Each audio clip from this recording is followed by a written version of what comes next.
With us being over a week into the transfer window, finally it seems like Arsenal are starting to act. And with only 3 fit attacking forwards, it is definitely time to bring plans forward. In this video, we're going to talk about why there's a potential ongoing movements that could benefit Arsenal and why it looks like Arsenal are about to invest in this window. So let's get into it. Now, yesterday I did a video where maybe it was a little bit misguided and I didn't really know the direction I wanted to go in, which was a problem. But ultimately I was very annoyed about the team, and I do think luck plays a big part of it, but we didn't have enough players fit, and that was a major concern. I also did ask about why Arsenal have not been more active in the transfer window, but I do think with some relatively quite confident rumours and things happening around Europe, which means the term market opportunities may indeed happen. Now, I first of all think that Arsenal's still main target in this window is to probably bring in a wide forward, someone that can play on both wings of course, or just someone that will give us a little bit of pace and versatility and directness in them areas. It's definitely something we have been lacking and need. However, with the recent developments of certain strikers in Europe being available, I do think Arsenal are also looking at the striker market and potentially who they can bring forward, which makes this window very interesting. Now, first of all, we have heard that Arsenal aren't really trying to buy players that they don't really have on their radar, and they're trying to move the plans forward for players they've already had on that transfer plan before. This is where you are seeing people like Matheus Cunha being linked, and he still hasn't signed a new deal with Wolves, which apparently he is still deciding on. And there is rumours that Arsenal have been in talks with his representatives because he was a summer transfer target originally, so maybe they're thinking they could try and bring it forward. Now, while I think that one is quite unrealistic just because of the money involved and the fact he plays for a Premier League side in Wolves, however, there is some deals that are very interesting. Now, the first one is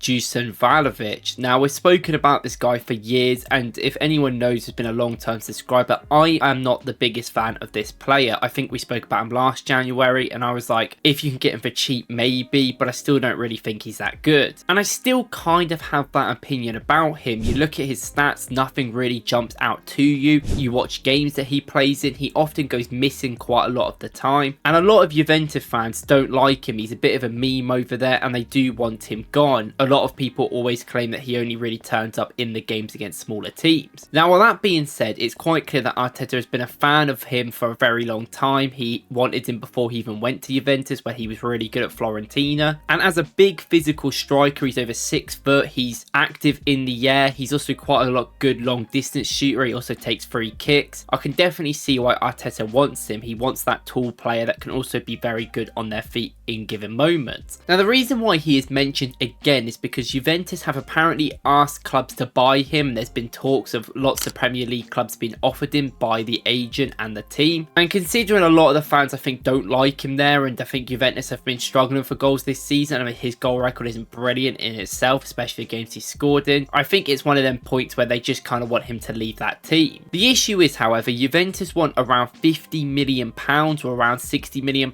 for the player, which is a little bit about how much they spent on him, maybe a little bit less, which I do not think Arsenal should be buying him for. Because if you spend 50 to 60 mil, we've mentioned it before, on Vlahovic, that kind of ruins all our striker targets for indefinitely, because that is our next striker we've got in, unless you were going to see someone like Jesus sell or something like that happens in the summer. Now, I do think Juventus don't really have that much of a leg to stand on. It's quite clear that the player, I think, is a little unsettled. It's quite clear that they don't really want him, and I don't think they want him to play for their team, so I'm not sure how long he can actually stay there for. And realistically, I don't see many teams going in for a 50 mil bid for him when there is just better strikers on the market, or at least better players you can take risks on for that money going forward. So if they are able to move it down to around 30 to 40 mil, I do think Arsenal should maybe consider it as a backup option. And I know he's not the most flashy player, he's probably not the best player in the world, and quite frankly, some of his passing stats I think really do concern me, so I'd like him to do a little bit more interchange. Arteta has always liked him, and he will definitely offer something different, so maybe he sees that in him, and I'll give him that trust for now. Now, the next striker that is very interesting, that is one that we have to consider, is Benjamin Sesko. Now, as a guy we've spoken about loads, anyone knows I'm a massive fan of him. He's one of my #1 targets I want Arsenal to sign. And last year when I spoke about him, when he almost joined us and just rejected us at the last minute to stay another year, which ultimately fair enough, I can't really disregard him for that. He's really kicked on this year, which has been impressive to see. He's become a real starter for Leipzig. Last year he was a bit in and out the squad, and even now he's not always starting, but they have a Pender and other good players around him, so of course. And this season he's been good. He's actually scored more goals than a Pender. He's got 11, and he's had real good patches of getting into the box at the right moments, being very effective. I think his shot power and